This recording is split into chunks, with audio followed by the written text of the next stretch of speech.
अस्सलाम वालेकुम। आज की वीडियो में हम करेंगे जी एक्सरसाइज 1A। ये है जी अपडेटेड 7th एडिशन जो न्यू बुक आई है D1 ग्रेड 6 के लिए, उसकी एक्सरसाइज है ये एक्सरसाइज 1A और चैप्टर नेम है primes, highest common factors and lowest common multiples. और इसका हम करेंगे जी क्वेश्चन नंबर 3 करेंगे।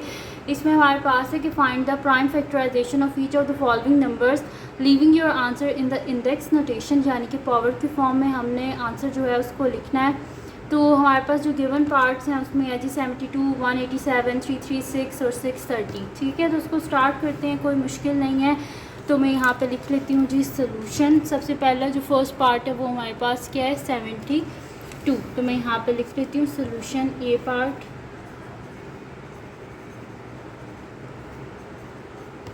तो 72 है हमारे पास, तो हम क्या कर लेंगे 72 का एलसीएम ले लेंगे ताकि हमारे पास इसके सारे जो प्राइम फैक्टर्स हैं वो आ जाएं। तो 72 को मैंने कर लिया तो मेरे पास हो जाएगा जी, क्योंकि इसके एंड में इवन नंबर है जैसे 2 से इजीली हो जाएगा। 2 की टेबल में 7 के करीब क्या आता है 6 आता है। 2 3 ज़ा 6, 1 इधर कैरी हो गया, 12 हो गया, 2 6 ज़ा 12, फिर 2 1 ज़ा 2, फिर 1 कैरी हो गया, 2 8 ज़ा 16, फिर 18 आ गया हमारे पास, तो हम इसे कर देंगे 2 9 ज़ा 18, फिर हमारे पास हो जाएगा 3 3 ज़ा 9 और 3 1 ज़ा 3। ठीक है, यानी कि 72 के प्राइम फैक्टर्स जो हैं वो हमारे पास आ गए हैं। तो मैं यहाँ पे लिख देती हूँ कि 72 is equals to 2 into 2 into 2 into 3 into 3, यानी कि और हमने क्या करना है इंडेक्स नोटेशन में लिखना है। तो 1 2 3 2 है, तो 2 पावर 3 मल्टीप्लाई बाय हमारे पास 2 3 है, इस वजह से 3 पावर 2। तो ये आ गया हमारे पास इसका आंसर। हमने क्या करना था इंडेक्स नोटेशन में इसको लिखना था। तो ये हो गया हमारे पास इसका ए पार्ट जो है वो कंप्लीट सॉल्व हो गया। अब हम कर लेते हैं इसका नेक्स्ट पार्ट जो कि हमारे पास है जी इसका बी पार्ट। तो मैं यहाँ पे लिख लेती हूँ सोल्यूशन बी पार्ट। तो बी पार्ट क्या है हमारे पास है जी 187। अच्छा, हमने जो किए थे मैंने आपको बताया था कि डिविजिबिलिटी रूल्स जो हैं वो आपने देख लेने हैं। अच्छा, यहाँ पर इसके एंड में क्या आ रहा है, इसके एंड में आ रहा है जी 7 आ रहा है, और 7 जो होता है यानी कि एंड हो रहा है ये ऑड नंबर पे, और ऑड नंबर जो होते हैं वो 2 की टेबल से डिविजिबल नहीं होते। ठीक है, और अगर इनका सम हम करें तो हमारे पास क्या आएगा 7 + 1 8, 8 + 8 क्या होता है 16, यानी कि 3 के टेबल से नहीं होगा। और इसके एंड में ना तो 0 आ रहा है ना 5 आ रहा है, इस वजह से ये 5 के टेबल से भी नहीं होगा, ये 7 के टेबल से भी नहीं होगा।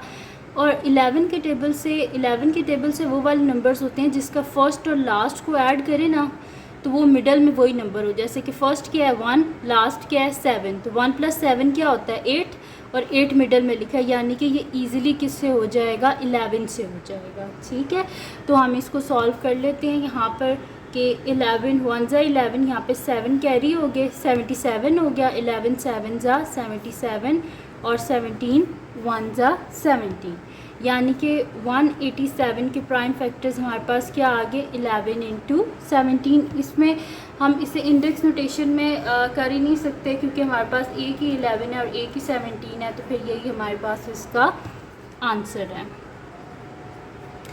उसके बाद नेक्स्ट है जी हमारे पास सी पार्ट है इसका, जिसमें हमारे पास है जी 336। तो मैं यहाँ पर लिख लेती हूँ सी पार्ट सोल्यूशन हमारे पास है जी 336।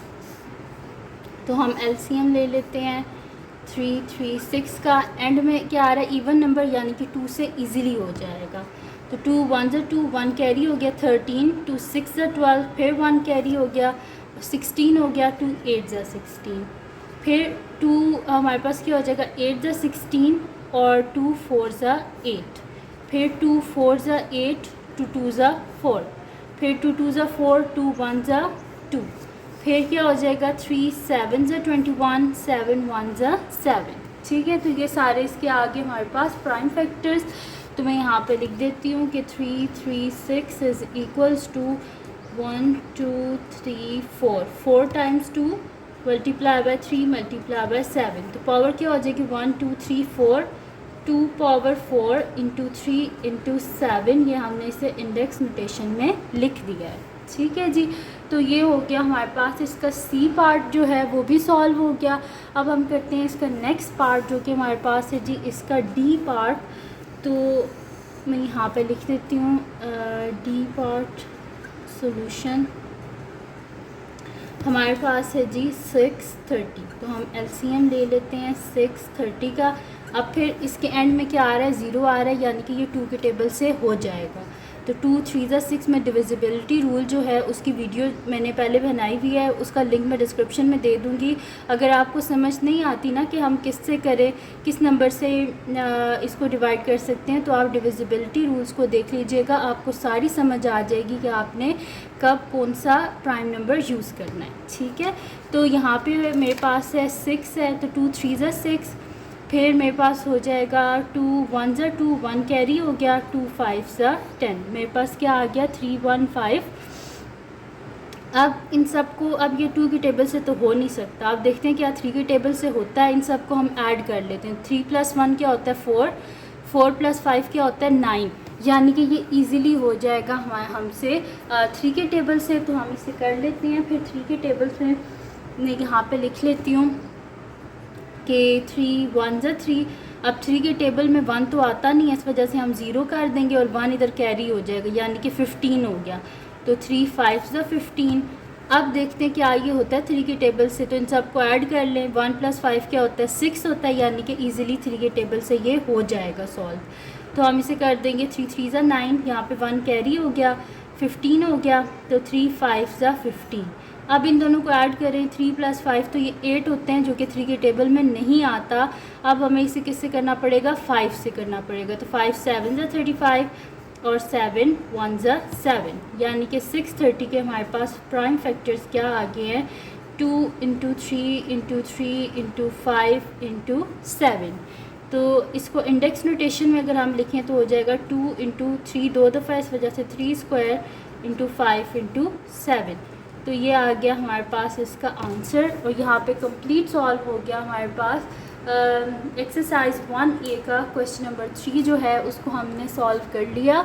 और ये थी जी आज की वीडियो। अगर आपके लिए हेल्पफुल हो तो उसको लाइक कीजिएगा, मेरे चैनल को सब्सक्राइब कीजिएगा और अपने फ्रेंड्स के साथ लाजमी शेयर कीजिएगा, क्योंकि ये बुक न्यू आई है और काफ़ी सारे स्टूडेंट्स जो हैं वो काफ़ी वरीड हैं इस बुक को लेके। तो आप ज़्यादा से ज़्यादा इन वीडियोस को शेयर करना ताकि जितने स्टूडेंट्स तक ये पहुंच जाए। और अपनी दुआओं में मुझे लाजमी याद रखिएगा। अल्लाह हाफ़िज़।